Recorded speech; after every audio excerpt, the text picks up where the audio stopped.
Hey Mercedes. How can I help you? I'm a bit cold like. Can you say that again? I am cold. I'm setting the temperature to 21 degrees. Amazing.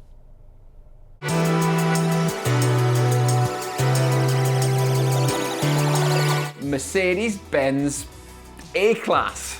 Crash bang wallop, what a hatchback. Honestly, right, I reckon you could stick this interior into any car at any price, and with a little bit of work, it will be fine. Bit of stitch leather on the top and pad out this plastic at the bottom, nobody would complain. And yet the A-Class is a standard family hatchback, as in a Ford Focus or a Vauxhall Astra. You can make a Vauxhall Astra's interior from dodo feathers and unicorn ivory, and it still wouldn't have the wow factor of this thing. This interior, I think, really has moved things forward. We probably shouldn't be that surprised. The A-Class model has a history of innovation. Like back in '97, the original one was the first car in history to be based on a sandwich. True story, it was designed so that if you smashed into something, the engine would slide under the floor rather than into your knees. And it did that by having this sort of double layered floor, like 2 slices of bread. Meaning if you crashed, you were basically sitting on top of an engine sandwich. It also packed a near unbelievable amount of space inside a pretty small footprint. Unfortunately, that made it unusually tall and, it transpired, prone to toppling over.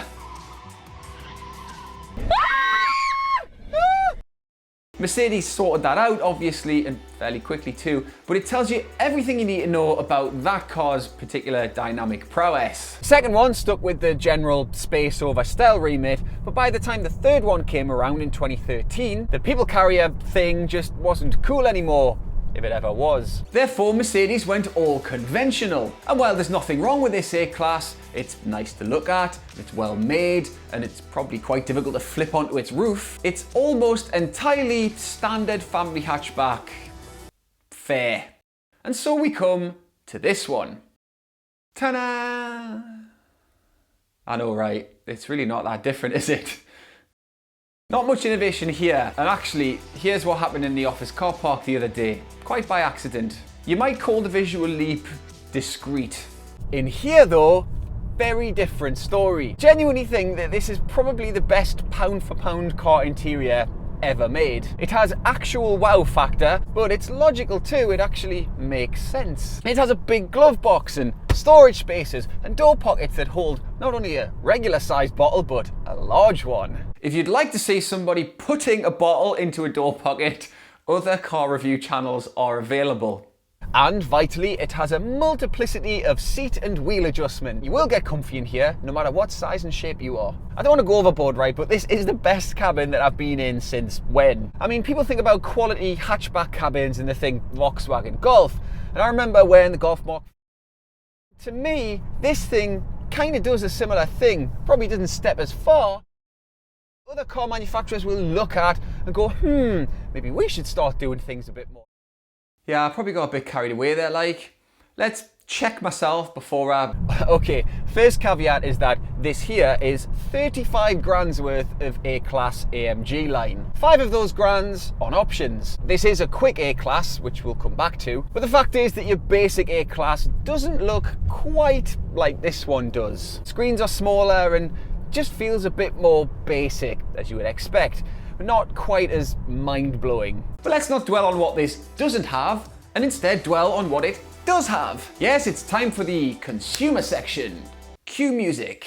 Now we do go into much more detail about this on the website, which I say every week, but the basics are as follows. Starting price is this, which is called an A180 SE, which is the name of the base spec, and it comes with a stick in the center console that you have to use to change gear with. That's the only manual available. All the other cars get either a 7 or an 8-speed automatic. Now, I'm about to show you what all the main trims are called and what their starting prices are, but I'm not really going to go much further than that. Because this being a German car, there is an ever-expanding minefield of options and packages and just different ways of spending extra money on this car. Instead, I'll first tell you that your basic A-Class does do all the right things on paper. Twin display screens, albeit quite small ones, alloys, aircon, etc. But I'm also going to tell you quite unusually for me, that the basic one isn't everything that you'll want. With this thing, you really need to work out what is the most you're prepared to spend on it, and then do that. Why is that?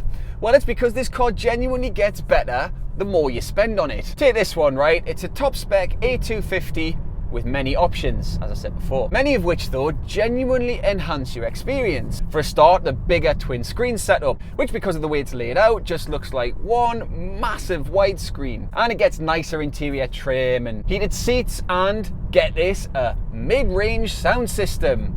And who among us doesn't aspire to be mid-range? Seriously though, this being the family hatchback from the people that also bring you the Mercedes-Benz S-Class, some of the stuff you can pay for is genuinely mesmerising. Like augmented reality sat-nav. No doubt many of you will still be using a sat-nav that can barely detect which county you're in at any given time, let alone float your directions over real-time camera footage. It honestly looks like the future. And of course that Alexa thing that you saw us do before, where you can tell the car what you want it to do and it will mostly do it. Open the sunroof. I'm opening the roller sun blind on the sliding sunroof. And there are some things that don't make any real difference, but just enhance the whole experience. Like how if you turn the temperature up, the lights behind the vents will turn red.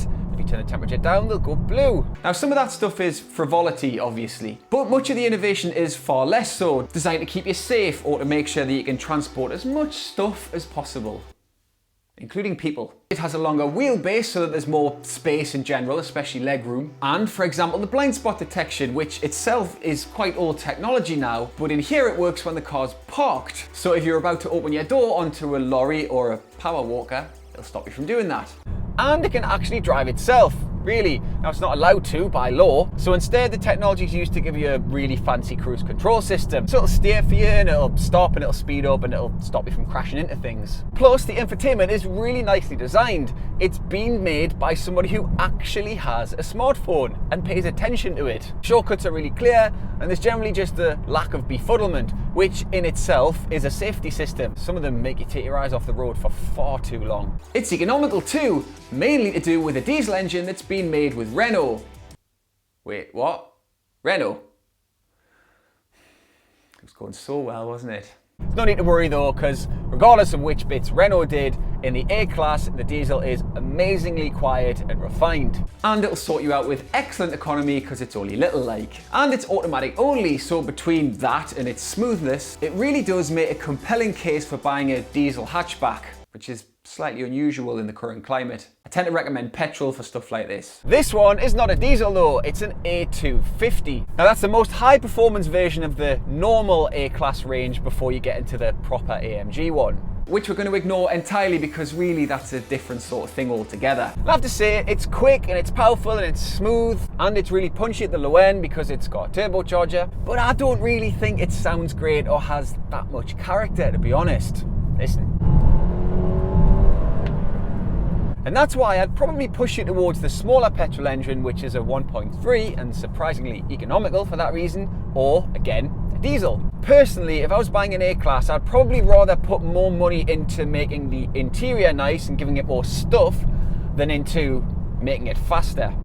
Another reason that I say that is because this is much more suited to a more relaxed driving style than it is to a hot-headed one. It is superb on the motorway for a start. Really quiet, really good at keeping noise down, and genuinely almost up to luxury car levels when it comes to that stuff. And even when it's on bigger wheels, which the higher end stuff all is, it rides really well. Again, it has that luxury car trait of just gently sort of wallowing around and not really letting you feel most of what's happening underneath the wheels. Although this brings us to the only thing that I think is a genuine weakness in the A-Class. Now that's a two-edged sword, unfortunately. So on the one hand, it means that when you're just going along gently or when you're on the motorway, it has a nice, calm, settled feel about it.